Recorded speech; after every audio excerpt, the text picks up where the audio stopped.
Bienvenidos a esta nueva exploración a fondo.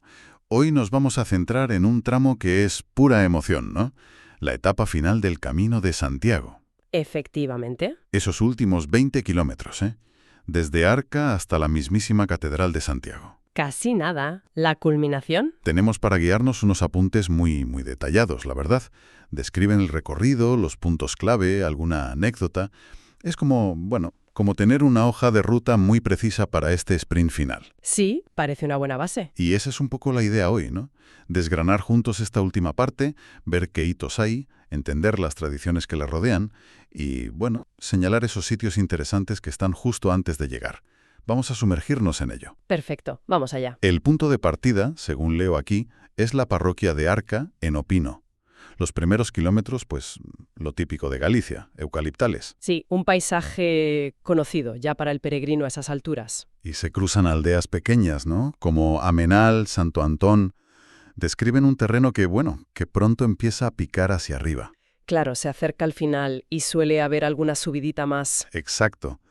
La ruta nos lleva a una subida hacia el núcleo de Lavacolla, que está ya pegado al aeropuerto de Santiago. Ajá. Se nota como un cambio ahí, ¿verdad?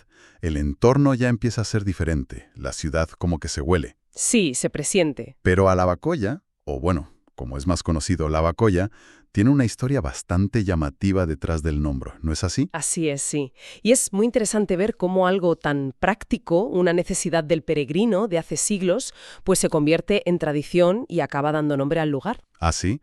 ¿Qué necesidad era? Pues estos apuntes cuentan que en Lavacolla, justo al lado del riachuelo que pasa por allí, los peregrinos solían pararse para asearse un poco más en profundidad.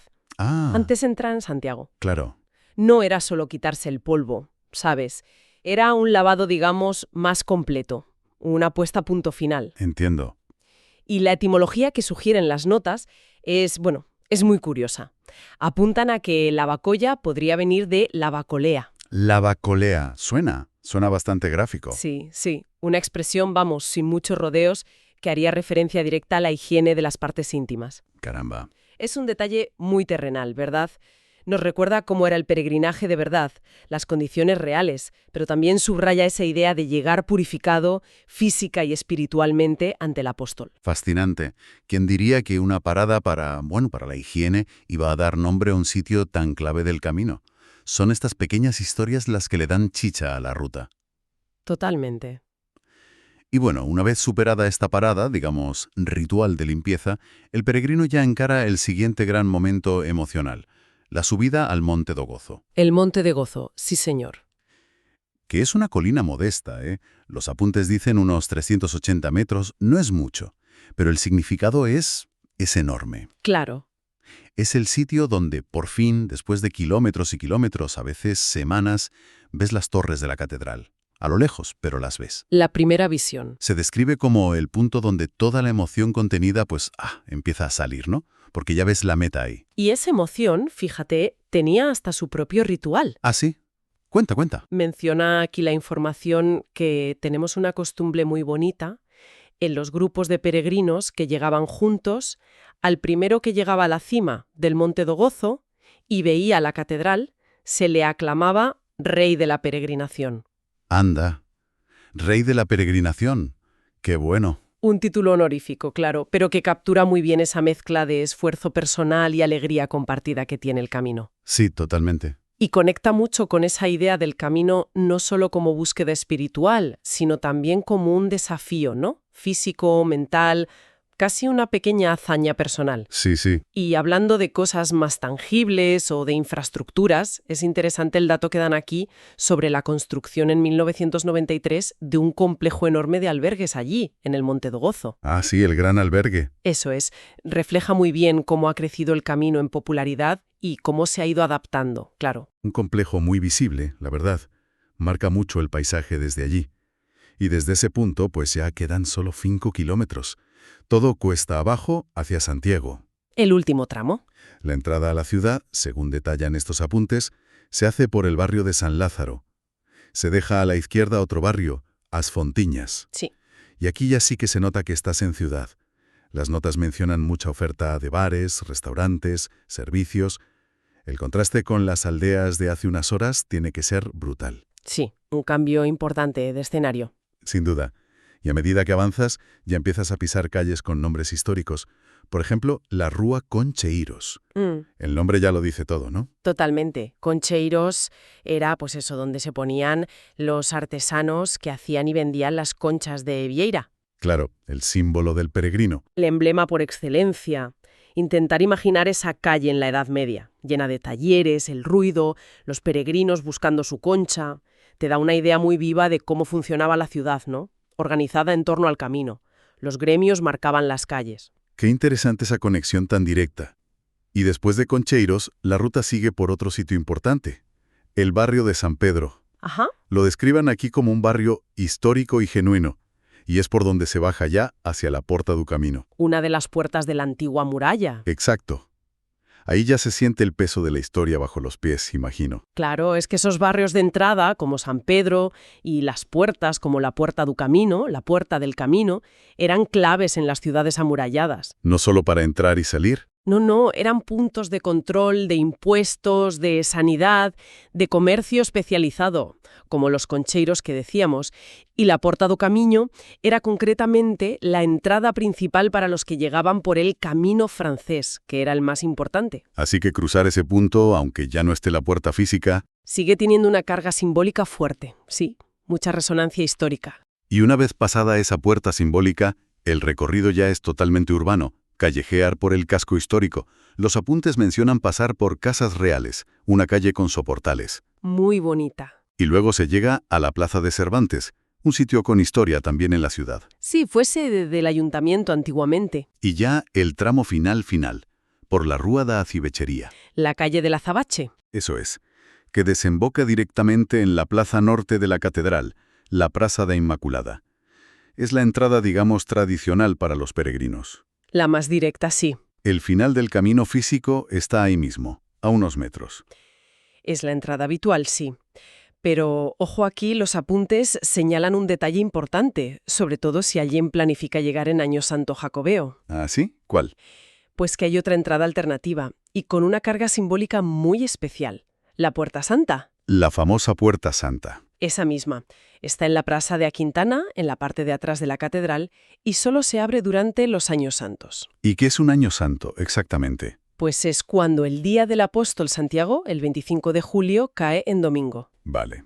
Y claro, cruzar esa Puerta Santa es uno de los actos principales para los peregrinos católicos que buscan ganar la indulgencia plenaria. Entiendo. El perdón de los pecados según la doctrina católica. Exacto, el perdón completo de la pena temporal por los pecados ya confesados.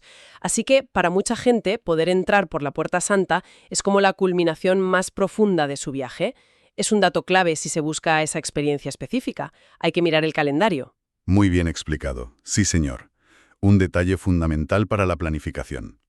Entonces, una vez que se ha completado el recorrido, ya sea por Acivechería o, si toca, por la Puerta Santa, y uno ya está allí, quizás descansando en la Praça do Obradoiro. Con la sensación de haber llegado. Exacto.